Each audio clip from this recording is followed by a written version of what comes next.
6 days since Election Day in Alaska, and Alaska remains on pins and needles in suspense, not knowing who will be the Republican nominee for the United States Senate. Will it be Sarah Palin-backed Joe Miller or sitting Senator Lisa Murkowski? It is still neck and neck. State officials are starting to count the 23,000 absentee and provisional ballots. Joining us now is Joe Miller, and right now he is inches ahead of Senator Murkowski for that Republican nomination. Good evening, sir. Good evening, Greta. Thanks for having me. Thank you for joining us. Can you give me sort of an update in terms of what the numbers are, because I assume that you're following them very closely. We are. We have basically a spread of about 1,700 votes now. There are approximately 20,000 ballots that still must be counted. They include absentee ballots as well as question ballots. That count will begin tomorrow morning. In fact, we'll have a better idea as to where we stand probably by close of business tomorrow. Now, as I understand, sir, a lawyer for your campaign has filed a complaint against the Senator Murkowski campaign, or against her. Is that correct, or am I saying it incorrectly? Well, there were a couple of complaints made concerning observers that are apparently working for the other campaign, and I think the Division of Elections has appropriately taken response to those complaints. Is it vote tampering? That's the way it's portrayed in the Anchorage Daily News, I think, is they call it vote tampering is the accusation. You know, we're confident that the Division of Elections is going to come up with a certified and accurate count at the end of the day. The things that have gone on in the campaign or in the election count reflect that there has been attempts to perhaps skew results, but in the end of the day, we believe that the Division of Elections will have a certified count that really does reflect the will of the Alaskan people. Well, it's sort of interesting when we talk about the will of the Alaskan people, because if indeed, one of you has to win, one of you has to lose.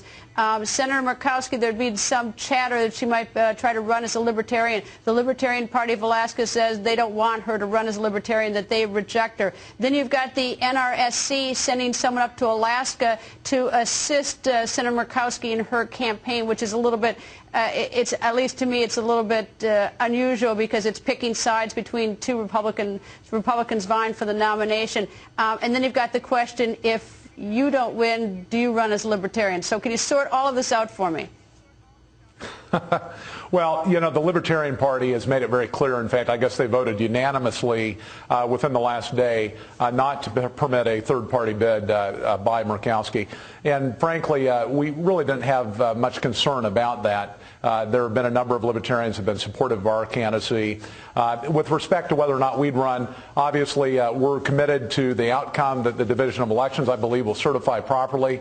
In fact, that is exactly what the Senator also stated about a week and a half ago at a forum at the Kenai.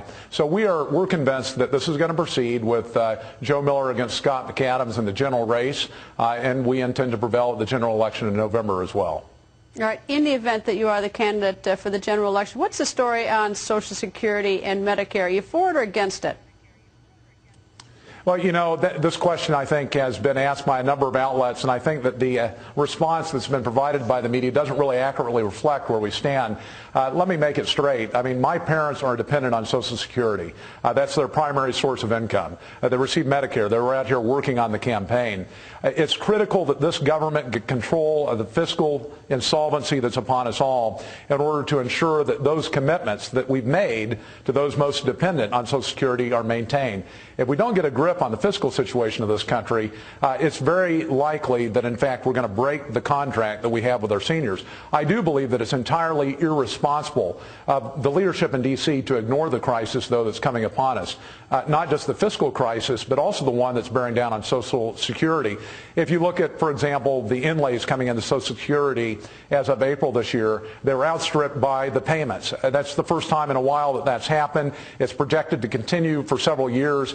And if we don't get a grip on that now, if we don't come up with solutions, you know, whether it be privatization, personalization, or some other solution, which frankly, you know, it's our preference that that be a transferred power to the states. That's really what the constitutional basis of our platform has been, that we need to get back to transferring many of the powers of the federal government to the states. We believe that that's what the 10th Amendment provides. And, sir, I hope you'll join us as we march towards, or you or Senator Murkowski. And, of course, we've also reached out to Senator Murkowski for an interview, and she's also welcome here anytime. Mr. Miller, thank you very much, and we'll watch the vote the counting beginning tomorrow. Thank you, sir.